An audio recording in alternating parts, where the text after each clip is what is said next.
Hello student, हम लोगों ने एक्सरसाइज 1.1 इंटीग्रेशन का कंप्लीट कर लिया था। I hope you have understood all questions. और लास्ट वीडियो में मैंने आपको क्वेश्चन नंबर 22 का सॉल्यूशन समझा दिया था। ठीक है, जिनको भी 22 क्वेश्चन नंबर में दिक्कत होगी उनको मेरे ख्याल से समझ में आ गया होगा। अगर तब भी कोई डाउट है तो and obviously you can ask me, no problem.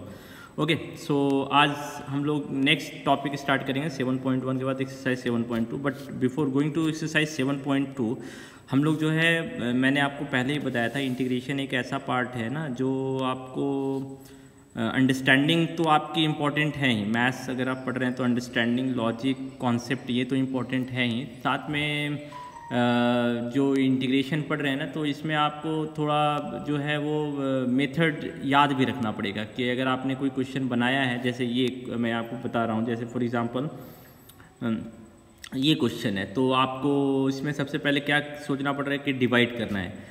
ये ऐसा क्वेश्चन है तो इसमें आपको सबसे पहले क्या करना पड़ रहा है, सेपरेट करना पड़ रहा है। जैसे ऐसा क्वेश्चन है, नीचे में सिंगल टर्म है तो आपको सेपरेट करना होगा, है ना। अगर ये स्क्वायर है या क्यूब है तो सबसे पहले हमको इसको एक्सपैंड करना पड़ेगा। तो ये सब क्या है, मेथड हो गया ना। तो आपको या क्या है, यानी कि ऐसा क्वेश्चन आ रहा है तो आपको पहले ही दिमाग में आ जाना चाहिए कि हमको क्या करना है। जैसे ये क्वेश्चन है तो हमको सेक स्क्वायर कोसेक स्क्वायर का इंटीग्रेशन नहीं पता है तो हम क्या करेंगे कि हम सेक स्क्वायर को साइन में और कोसेक स्क्वायर को कॉट में कन्वर्ट करें, कॉस में कन्वर्ट करेंगे, है ना। तो इस तरह हम लोग सारे इंटीग्रेशन को सॉल्व करेंगे। ठीक है, तो यहाँ पे क्या हो गया, हर एक क्वेश्चन को आप जब बना रहे हैं तो हर एक क्वेश्चन को आप समझते जाइए कि किस मेथड से बना रहे हैं। वो एक इंपॉर्टेंट पार्ट है इंटीग्रेशन का। ठीक है, अगर आप वैसे नहीं बनाएंगे तो क्या होगा ना कि आप इंटीग्रेशन अभी मान लीजिए कि फ्लो में रहेंगे तो पूरा एक्सरसाइज आपसे कंप्लीट हो जाएगा, लेकिन अगर 10 दिन के बाद आप उसको बनाने जाएंगे तो अगर आप मेथड नहीं याद रखेंगे तो आपको लगेगा कि ये बिल्कुल नया है चैप्टर मेरे लिए, फिर आपको शुरू से फिर से सारे मेथड्स को रिकॉल करने पड़ेंगे। तो उससे अच्छा है कि आप जब क्वेश्चंस बना रहे हैं तभी आप सारे मेथड्स को ध्यान रखते जाइए, समझते जाइए कि कैसा क्वेश्चन है तो आपने किस तरह के मेथड्स का यूज़ किया है। ठीक है, तो हम लोग और भी ऐसा एक दो क्वेश्चन देख लेते हैं जहाँ पे मेथड जो है वो इंपॉर्टेंट हो गया। जैसे मान लीजिए अगर आपको बोल रहा है integration of sec square x d x या integration of cosec square x d x, इसका इंटीग्रेशन अगर आपको करने बोल रहा है तो ऑब्वियसली इसका इंटीग्रेशन भी हमारे लिए अब इंपॉर्टेंट हो गया। तो इसका इंटीग्रेशन हम कैसे करेंगे, अब आप देखिए सेक स्क्वायर एक्स का इंटीग्रेशन हम जानते हैं तो हमको अब ये सोचना पड़ेगा कि सेक स्क्वायर एक्स ट्रिग्नोमेट्री के किसी ऐसे फॉर्मूले, सॉरी इसका इंटीग्रेशन तो हम जानते हैं, सेक स्क्वायर एक्स का इंटीग्रेशन क्या होता है, tan x। Sec square x का इंटीग्रेशन क्या होता है, tan x plus c. Cosec square का क्या होता है, minus cot x plus c. Sorry इसका तो इंटीग्रेशन हम जानते हैं, लेकिन अगर ऐसा होता है कॉट स्क्वायर एक्स का इंटीग्रेशन अगर आपसे कोई करने बोले या फिर tan स्क्वायर एक्स का इंटीग्रेशन अगर आपसे कोई करने बोले तो अब आप इसका इंटीग्रेशन कैसे करेंगे।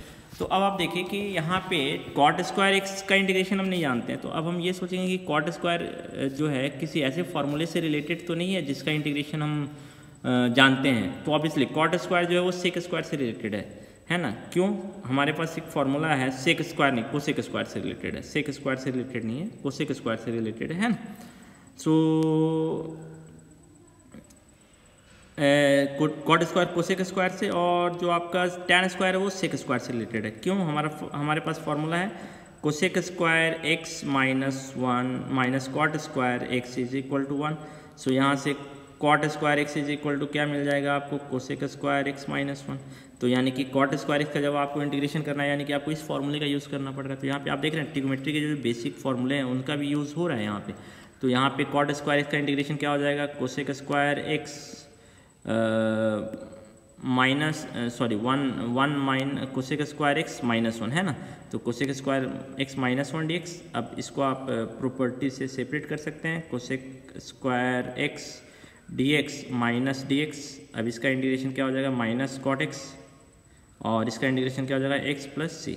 सो इस तरह हम जो है वो इंटीग्रेशन इसका कंप्लीट कर सकते हैं। इसी तरह आप tan स्क्वायर एक्स का भी इंटीग्रेशन कर सकते हैं। तो ये दोनों आप याद रखिए कि कॉट स्क्वायर और tan स्क्वायर का इंटीग्रेशन अगर कहीं आ रहा है तो आपको सबसे पहले क्या करना पड़ेगा, है ना। इस तरह अगर आप याद रखेंगे ना तो आपके लिए इंटीग्रेशन जो है वो ईजी पार्ट हो जाएगा। इसी तरह नेक्स्ट मेथड भी देख लेते हैं। दूसरा मेथड क्या है कि अगर आपके पास इंटीग्रेशन में दो पोलिनोमियल है P x by Q X, है ना, P x is also polynomial, Q x is also polynomial. ठीक है, और अगर आपको क्या पता चल रहा है कि degree of p x is suppose greater than और equal to degree of q x, ये अगर आपको पता चल रहा है, ठीक है, तो degree of p x is suppose greater than और equal to degree of q x, तो सबसे पहला जो स्टेप आप करेंगे वो क्या करेंगे, पी एक्स को जो है वो क्यू एक्स से डिवाइड करेंगे। तो आपको क्या मिलेगा, कोशेंट मिलेगा। क्यों डिवाइड कर सकते हैं, क्योंकि इसकी डिग्री बराबर भी है या अधिक है, दोनों केस में आप डिवाइड कर सकते हैं ना, बाई क्यू एक्स, और उसके बाद आपको क्या मिलेगा, रिमाइंडर। तो अब आप क्या कर सकते हैं, इस इंटीग्रेशन को रिप्लेस कर सकते हैं by division algorithm. Dividend is equal to divisor into quotient plus remainder, यानी पी एक्स को क्या लिख सकते हैं, Q X into Q X plus R X by Q X, और उसके बाद क्या करेंगे आप सेपरेट कर दीजिए। सेपरेट कर देंगे तो क्यू एक्स कैंसिल हो जाएगा और R X by Q X आएगा। तो देखिए आपका ये सिंप्लीफाई हो गया ना। तो यही मैं आपको बोल रहा हूँ कि जब भी आपका जो न्यूमरेटर है उसकी डिग्री या तो अधिक है उस केस में भी डिवाइड कर सकते हैं, या बराबर है उस केस में भी डिवाइड कर सकते हैं। कम है तो वो आपका किस फॉर्म में आ जाएगा, R X by Q X, है ना, तो उस केस में डिवाइड नहीं कर सकते, तब आपको कोई दूसरा मेथड सोचना पड़ेगा इंटीग्रेट करने के लिए। बट ये भी एक टाइप हो गया है ना। जैसे अब एक क्वेश्चन मैं आपको दे रहा हूँ, फॉर एग्जाम्पल सपोज हमारे पास एक क्वेश्चन है x square plus 1 by x cube plus 1, x cube plus x, sorry ये नहीं रखते हम लोग सपोज इसको लेते हैं, क्योंकि अगर ये टिपिकल हो गया तो हम लोग अभी भी सॉल्व नहीं कर पाएंगे। एक्स स्क्वायर प्लस 1 ये है आपके पास इंटीग्रेशन, अगर सपोज मान लीजिए, है ना। तो अब आप देखिए कि इसको इंटीग्रेट करना है, तो अब ये टिपिकल इंटीग्रेशन लग रहा है बट ये बहुत ही नॉर्मल है। क्यों, इसकी डिग्री अधिक है, तो हम सबसे पहले क्या करेंगे, डिवाइड करेंगे। X raise to the power 4 x square plus 1 को हम किससे डिवाइड करेंगे, एक्स स्क्वायर प्लस 1 से डिवाइड करेंगे। तो एक्स स्क्वायर टाइम्स जाएगा तो x raise to the power 4 x square, subtract कीजिए, माइनस माइनस कैंसिल हो गया, ये भी कैंसिल हो गया 1। सो अब आप देखिए जो न्यूमरेटर है उसको हम डिवीजन एल्गोरिथम से क्या लिख सकते हैं, डिवीजन एल्गोरिथम अप्लाई करेंगे तो dividend is equal to divisor into quotient plus remainder, यानी कि हम न्यूमरेटर को जो है इससे रिप्लेस कर सकते हैं। न्यूमरेटर को हम लिख सकते हैं x square plus 1 into x square plus 1 by x square plus 1 dx, और अब आप इसको सेपरेट कर दीजिए। तो इसको अगर आप सेपरेट करेंगे तो क्या आएगा, x square plus 1 by x square plus 1 into x plus 1 by x square plus 1, है ना। यहाँ से एक्स स्क्वायर प्लस 1 कैंसिल हो गया। अब आप देखिए आपका इंटीग्रेशन बहुत ही सिंपल हो गया।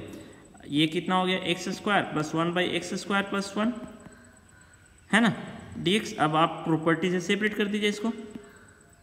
प्रॉपर्टी से इसको अगर आप सेपरेट कर देंगे तो क्या हो जाएगा, x square D x plus 1 by x square plus 1 dx, ठीक है। अब आप देखिए दोनों का इंटीग्रेशन आपको आता है। इसका इंटीग्रेशन हो गया एक्स क्यूब बाई 3 और इसका इंटीग्रेशन हो गया tan इनवर्स एक्स प्लस सी। सो देखिए इंटीग्रेशन कितना सिंपल हो गया। अगर आप क्वेश्चन को देखें तो क्वेश्चन आपका टिपिकल दिख रहा है, बट मैंने आपको यही बोला कि जब भी आपका P x by Q x हो और न्यूमरेटर की डिग्री अधिक हो या बराबर, उस केस में भी आप डिवाइड कर सकते हैं। फॉर एग्जांपल एक और हम लोग केस ले लेते हैं जहाँ पे दोनों की डिग्री बराबर है, ठीक है। सबसे पहला स्टेप आपका डिवीजन, ये अब आप ध्यान रखिए। जैसे अगर आपका है 5x square plus 9 by x square plus 1, ये है। इस केस में भी हम डिवाइड कर सकते हैं। देखने में ये ऐसे टिपिकल लग रहा है बट आप डिवाइड कीजिए, ये एक सिंपल सा इंटीग्रेशन बन जाएगा। 5x स्क्वायर प्लस 9, सो ये कितना हो जाएगा, ये आपका हो जाएगा 5 टाइम्स जाएगा 5x स्क्वायर प्लस 5, सब्ट्रैक्ट कीजिए, माइनस माइनस कैंसिल हो गया 4। So by division algorithm 5x square plus 9 can be written as 5 into x square plus 1 plus 4, है ना। सो अब आप देखिए न्यूमरेटर को हम रिप्लेस कर सकते हैं इससे। न्यूमरेटर को हम रिप्लेस करके 5x square plus 1 plus 4 by x square plus 1 dx लिख सकते हैं। और अब आप सेपरेट कर दीजिए तो ये क्या हो जाएगा, 5x square plus 1 by x square plus 4 by x square plus 1 dx, और इसमें देखिए एक्स स्क्वायर कैंसिल हो गया, 5 plus 4 by x square plus 1 dx, ठीक है। और इसको आप सेपरेट कर दिएगा तो क्या होगा, 5 dx plus 4 dx by x square plus 1। इसका इंटीग्रेशन में ये हो गया 5x plus 4 tan inverse x plus c, ठीक है। सो ये आपका इंटीग्रेशन कंप्लीट हो गया इस तरह।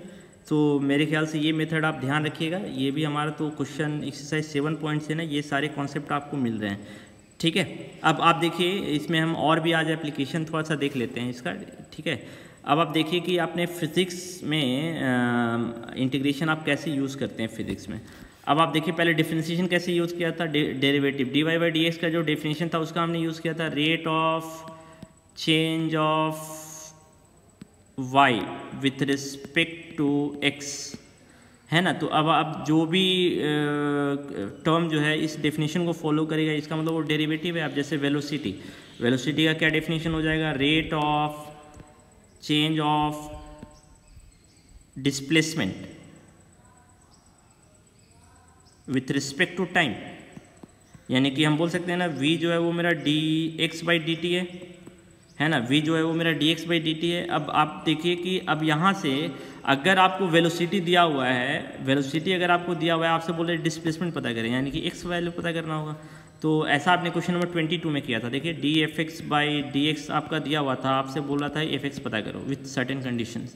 तो fx पता करने के लिए हमको इस डेरिवेटिव्स के टर्म से हटना पड़ेगा। तो इसके लिए हमको क्या यूज़ करना पड़ेगा, इंटीग्रेशन। यानी कि अगर आपको वेलोसिटी दिया हुआ है, डिस्प्लेसमेंट पता करना है, यानी कि आपको इंटीग्रेशन करना है। और इंटीग्रेशन कैसे होगा, dx = v dx/dt, t के रिस्पेक्ट में इंटीग्रेट होगा, है ना। इसको मैं अच्छे से लिख दे रहा हूँ यहाँ पे, ठीक है। t के रिस्पेक्ट में इंटीग्रेट होगा, तो ये कैसे लिखेंगे आप इसको, dx/dt into dt is equal to v dt cancel, dx का integration x is equal to v dt। देखिए आपका डिस्प्लेसमेंट पता हो गया, यानी कि आपको वेलोसिटी अगर दिया हुआ है, अब आप देखिए कि इंटीग्रेशन और डिफरेंशिएशन जो था वो कैसे रिलेटेड हो गया। डिस्प्लेसमेंट को डेरिवेटिव लेंगे तो आपको क्या मिलेगा, वेलोसिटी, और वेलोसिटी को अगर आप इंटीग्रेट कर देंगे तो आपको क्या मिलेगा, डिस्प्लेसमेंट। अगर वेलोसिटी का आप इंटीग्रेशन कर देंगे तो मिलेगा डिस्प्लेसमेंट। इसी तरह वेलोसिटी का आप डेरिवेटिव निकालेंगे, है ना, वेलोसिटी का आप डेरिवेटिव निकालेंगे तो आपको मिलेगा एक्सेलरेशन, और एक्सेलरेशन का आप डेरिवेटिव निकालेंगे, इंटीग्रेशन करेंगे तो आपको क्या मिलेगा, वेलोसिटी, है ना। इसलिए आप अब आप मेरे ख्याल से जो क्लास 11th में आपने काइनेमेटिक्स चैप्टर जो पढ़ा था उसमें आप इंटीग्रेशन और डेरिवेटिव दोनों का एप्लीकेशन आप फिर से कर सकते हैं। और अगर आप चाहें तो फिर से आप टॉपिक पढ़ लीजिए, ताकि आपको एग्जैक्टली पता चल जाए कि कब आपको डिफरेंशिएशन यूज़ करना है, कब आपको इंटीग्रेशन यूज़ करना है, ठीक है। जो क्वेश्चन नंबर 22 था आपके बुक में वो इसी कॉन्सेप्ट को बता रहा था, ठीक है। ये क्वेश्चन नंबर 22 जो था वो आपको इसी क्वेश्चन को बता रहा था, ठीक है। सो यहाँ तक मेरे ख्याल से 7.1 तक में कोई प्रॉब्लम नहीं होनी चाहिए आपको, ठीक है। और आपको इंटीग्रेशन का कॉन्सेप्ट भी समझ में आ गया हो कि हम लोग इंटीग्रेशन क्यों पढ़ रहे हैं, ठीक है। अब हम लोग आते हैं, नेक्स्ट है हमारा जो है मेथड ऑफ इंटीग्रेशन। जो नेक्स्ट टॉपिक है वो हमारा है method of integration. So method of integration भी हमारा इंपॉर्टेंट पार्ट है। अब जो है यहाँ से थोड़ा सा इंटीग्रेशन आपका लेंदी होगा, बट ऑब्वियसली बेसिक जो होगा इंटीग्रेशन और बेसिक मैथ्स के कॉन्सेप्ट का यूज़ करेगा, तो वो सब आपको ध्यान रखना है। तो जो हम लोग सबसे पहला मेथड पढ़ेंगे वो है integration by substitution method. So substitution method साफ पता चला है ना, किसी चीज़ को हमको सब्स्टिट्यूट करना है, तो अब हमको ये देखना पड़ेगा कि किस चीज़ को हम सब्स्टिट्यूट करेंगे। तो चलिए मैं आपको एक आइडिया दे रहा हूँ कि कैसे इस सब्स्टिट्यूशन मेथड का यूज़, सब्स्टिट्यूशन मैं सिर्फ आपको आज आइडिया दूंगा, कल से हम लोग इसका डिटेल स्टडी करेंगे, ठीक है। मेथड ऑफ सब्स्टिट्यूशन क्या है, जैसे अब आपके पास दो फंक्शन है f(x) × g(x), ठीक है। कभी कभी एक फंक्शन नहीं भी दिखेगा, बट उस केस में भी आपको समझना पड़ेगा, ठीक है। तो वो थोड़ा सा एक्सपीरियंस से आपको समझ में आएगा। और अब आप देखिए कि इसका इंटीग्रेशन मान लीजिए आपको नहीं हो रहा है, बट आप जस्ट ऑब्जर्व कीजिए कि इसमें ना एक फंक्शन जो है वो दूसरे का डिफ्रेंशिएशन है। मान लीजिए कि g जो है वो f के डिफ्रेंशिएशन से आ रहा है, ठीक है। ऐसा क्वेश्चन, एक एग्जांपल मैं आपको जैसे दे दे रहा हूँ, मान लीजिए है, सबसे सिंपल है tan x और sec²x। यहाँ पे देखिए दो फंक्शन का मल्टीपल है ना, प्रोडक्ट है। अब यहाँ पे देखिए tan का जो डिफ्रेंशिएशन है वो sec²x है, तो यानी कि ये मेरा f(x) हो गया और ये मेरा f' हो गया। ऐसे केसेज में हम सब्स्टिट्यूशन के बारे में सोच सकते हैं, ठीक है जी। यानी कि जहाँ पे एक फंक्शन हो और दूसरा जो फंक्शन हो वो पहले वाले का डेरिवेटिव हो। ऐसे जितने भी क्वेश्चंस होंगे ना, वो समझ जाइए कि आपके सब्स्टिट्यूशन उसमें लगेंगे ही लगेंगे, ठीक है। हो सकता है इसके अलावा भी और कोई मेथड लग रहा हो, बट जो पहला मेथड लग रहा होगा वो आपका क्या लग रहा होगा, सब्स्टिट्यूशन। ये आप आइडेंटिफाई कीजिए। तो अब पहले हम लोग क्वेश्चन देख लेते हैं अपने क्वेश्चन में कि कहाँ पे डेरिवेटिव है, कहाँ पे डेरिवेटिव नहीं है। अब जैसे एक्सरसाइज को ही हम लोग आइडेंटिफाई करते हैं, ठीक है। एक्सरसाइज को ही आइडेंटिफाई करते हैं। पहले हम लोग सिर्फ आइडेंटिफाई करना सीखते हैं कि क्या फंक्शन है और कौन उसका डेरिवेटिव है ना। अगर ऐसा करना आप सीख जाएंगे तो क्वेश्चन सारे आसान हो जाएंगे आपके लिए। अब जैसे देखिए इस क्वेश्चन में जो 1 + x² इसका डिफ्रेंशिएशन 2x है, तो एक f(x) और एक f' है ना। log x इसका डिफ्रेंशिएशन 1/x है ना।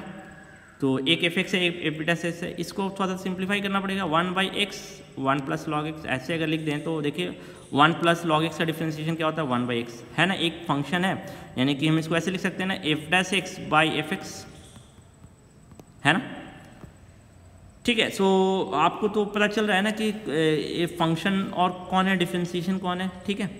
इसी तरह क्वेश्चन नंबर 8 देखिए, 6 और 7 अभी छोड़ दीजिए, मैं सिर्फ आपको आइडेंटिफाई करना सिखा रहा हूँ कि फंक्शन और उसका डेरिवेटिव आप कैसे आइडेंटिफाई करेंगे। तो क्वेश्चन नंबर 3 तक तो आइडेंटिफाई हो गया इजीली। क्वेश्चन नंबर 8 में आप देखिए, क्वेश्चन नंबर 8 में क्या हो रहा है, क्वेश्चन नंबर 8 में हो रहा है, यहाँ पे देखिए फंक्शन कौन सा होगा और उसका डेरिवेटिव क्या होगा। अब आप देखिए x² डिफरेंशिएशन 2x होता है, तो 2x तो है नहीं, इवन 2x² का डिफरेंस 4x होगा, 4x है नहीं, तो हम क्या करेंगे ना, यहाँ 4 मल्टीप्लाई कर देंगे और 4 से डिवाइड भी कर देंगे और इसके बाद 1 + 2x²। अब आप देखिए कि 1 + 2x² का जो डिफ्रेंशिएशन होगा वो 4x है, तो हम बोल सकते हैं 1/4 f'(x) बाहर में है और अंडर रूट के अंदर fx है। सो ये चीज़ आपको आइडेंटिफाई करना पड़ेगा। कांस्टेंट से अगर डिफर कर रहा है ना, तो कांस्टेंट से डिफर कर रहा है तो वो मैटर नहीं करेगा। कांस्टेंट से अगर आपका डेरिवेटिव वाला पार्ट डिफर कर, जैसे इस केस में कांस्टेंट से डिफर कर रहा था, 100 था, लेकिन जो उसके साथ कांस्टेंट मल्टीप्लाइड था 4 वो नहीं था, तो हम एडजस्ट कर सकते हैं ना, क्योंकि इंटीग्रेशन में तो कांस्टेंट इंटीग्रेशन के बाहर और अंदर दोनों रख सकते हैं। बट वेरिएबल से अगर डिफर करेगा तो मान लीजिए यहाँ x³ होता, x² के जब x³ होता, तो x³ होता तो इसका डिफ्रेंशिएशन जो होता है 3x² होता है, लेकिन यहाँ तो x है, तो हम इस केस में x मल्टीप्लाई और डिवाइड नहीं कर सकते थे, है ना, अदरवाइज हमारा इंटीग्रेशन और लेंदी हो जाता। तो आप कांस्टेंट मल्टीप्लाई और डिवाइड कर सकते हैं, उसमें कोई प्रॉब्लम नहीं है। इसी तरह आप देखिए क्वेश्चन नंबर 9 में, क्वेश्चन नंबर 9 में अगर आप ऑब्जर्व कीजिए तो x² + x + 1 का डिफ्रेंशिएशन क्या आएगा 2x + 1, यहाँ से आप 2 कॉमन ले लीजिए, तो 2 कॉमन ले लेंगे तो 2 कॉमन आ गया, 2x + 1 देखिए f'(x) आ गया और अंदर में आपका क्या है x² + x + 1, तो हम बोल सकते हैं इस केस में बोल सकते हैं ना कि 2f'(x) बाहर है, अंडर रूट fx है। सो आप ऑब्जर्व कर रहे हैं कि इन सारे क्वेश्चंस में fx क्या और f'(x) क्या है।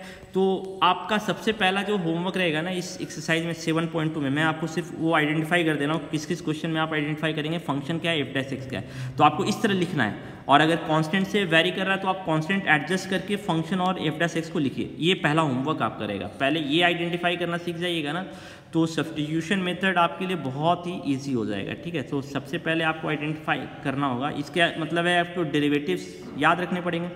अगर आप डेरिवेटिव जितना अधिक याद रखेंगे उतना आसान है। तो आप देखिए क्वेश्चन नंबर 1 में फंक्शन और f(x) और f'(x) के टर्म में लिख सकते हैं ना, कुछ मैं कैसे लिखेंगे वो समझ में मैं आपको दे रहा हूँ। इसका मतलब f'(x) ऊपर है और f(x) नीचे है, तो इसको आप ऐसे लिखिएगा। क्वेश्चन नंबर 1, 2, 3, 8, 9, क्वेश्चन नंबर 9 हो जाएगा, फिर आपका ये 13, 14, 15, 17, 18, है ना। चलिए आप 18 एंड 23, 26, 26, फिर आपका क्वेश्चन नंबर 24, 28, है ना, 27, 29, यहाँ तक ये सारी क्वेश्चंस में आप फंक्शन जैसे इसको ही आपको लिखना है। 26 में आपको बता दे रहा हूँ 26 को आप कैसे लिखेंगे।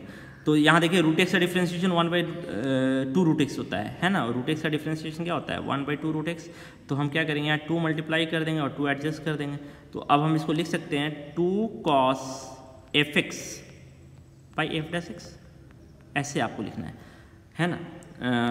ये आपको समझना। जैसे 28 को आप कैसे लिखेंगे cos x, sin x का डिफ्रेंशिएशन cos x होता है, इवन 1 + sin x का डिफ्रेंशिएशन cos x होता है ना। तो हम इसको लिखेंगे f'(x) ऊपर है, इसका मतलब बाय √f(x), ऐसे आपको लिखना है। तो अगर ये आप आइडेंटिफाई कर सकते हैं ना तो आपके लिए ये चैप्टर बहुत ईजी है। और जहाँ पे कांस्टेंट एडजस्ट करना पड़ रहा है वहाँ पे आप कांस्टेंट एडजस्ट भी कीजिए, ठीक है। तो ये वाला पार्ट आप खुद से कीजिए, ठीक है। उसके बाद हम लोग देखेंगे कि कैसे इसको सॉल्व करेंगे, ठीक है।